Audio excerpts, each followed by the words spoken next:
Hey, welcome back to Everyday Economics. This is the podcast that you learn about the economic world going on all around us. Everyday Economics is brought to you by the Center Square Newswire service. I'm Chris Krug. I'm publisher of the Center Square. And Orphe Divounguy is my partner. He's a PhD economist. Today is Monday, December 22nd, 2025. And in this episode, we're going to talk about some economic data that came out, kind of maybe the last blast of 2025 to chew on as we make our way into 2026. Orphe, you wrote about this in your Everyday Economics column that appears every Monday at the Center Square. The headline of your piece this week was a quiet data week, but loud signals for the economy. What you're really talking about there is like the labor market is producing some interesting data, and compared with the house with the cost of or I'm sorry, with prices. Yeah. So yeah, in this week's edition, I spent some time looking at first we got to tell our audience that we got somewhat noisy data, right, out of the Bureau of Labor Statistics. And so if you ignore the noise, or if you're afraid that you may get it wrong, I say look at the trend, right? What is the trend? Well, if you look at inflation, it's been moving higher since April, right? It was headline inflation was about 2.3% in April. It's now 2.7% as of November. Employment growth on the labor market front, employment growth has been slowing. We had a couple of months of negative job growth. And, if you take the 3-month average, you're basically in stall speed. You've had almost no gains this year. When you look at the whole thing, healthcare being the only sector to actually gain jobs in 2025. So, big picture is very, very clear to me, is that inflation has been moving a little bit higher, and it remains somewhat sticky above the 2% target, and the labor market is weakening. That's the big picture. And so what does that mean for the Fed? It means the Fed is stuck, not sure which side of the mandate to prioritize, right? Are we going to work to bring down inflation, or are we going to ignore the stickier inflation readings and work to save the labor market by cutting again in January? And right now, the Fed and traders are betting on a Fed not cutting in January, right? The odds of a rate cut are about 22% as of right before Christmas. And so I think that's kind of where we are. That's where we are. And so, yeah, a whole lot could happen. But right now, it seems like the Fed's going to be on hold for a little while.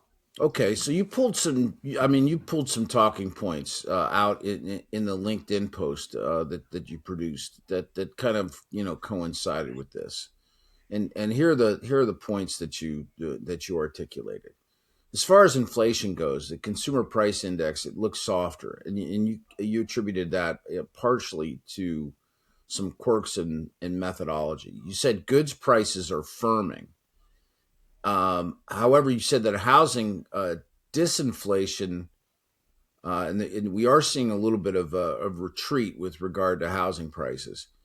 But inflation, and that's going to continue. And that's going to. I'll tell you what. Let's pull on that part first. I mean, we talk about housing as often as we do, on Everyday Economics, because it's such a massive part of anyone's home economics, and the reality of it is, you need a place, you need a place to live. Right?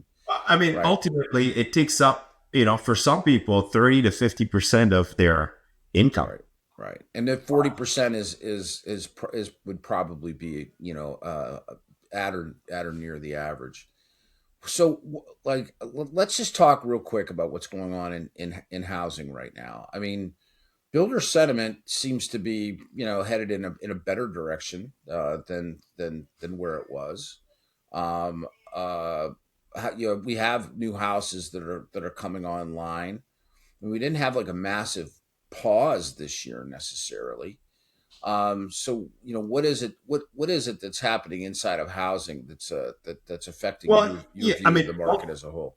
ultimately you have more inventory, and and when I say inventory, I'm not just talking about the for sale market. I'm also talking about the rental market, Right. and that has pushed vacancy rates higher. When vacancy rates increase, renters have more bargaining power, and so you Right. see downward pressure on rents, on prices and rents, and so rents are cooling. I think rents are averaging are about nationally two 1.6 to 3%, right? Depending on whether you're looking at single family rentals or multifamily rentals. And ultimately, this is lower. Like if you look at rent increases historically, rents increase 4 to 5% a year on average, historically. And so Mm-hmm. you have a big decline in rent inflation. And when I talk about rent inflation, I'm talking about market rents that are being the asking rents on the market today. Mm-hmm. Uh, and over time, that's going to show up in the consumer price index, because ultimately, when more and more people move into rentals that are a little bit cheaper, they pay, they don't see big rent increases, or they even pay less rent on average. And so what we're going to see is more disinflation coming into the consumer price index next year, and even potentially the year after that in 2027. Okay. And so you're going to see, while you're seeing the upward pressure on goods prices, we're also seeing some disinflation on housing that helps to kind of mitigate the upward pressure a little bit, but not Mm-hmm. fully, right? Yeah. And so that's why we still expect inflation to remain somewhat sticky going forward.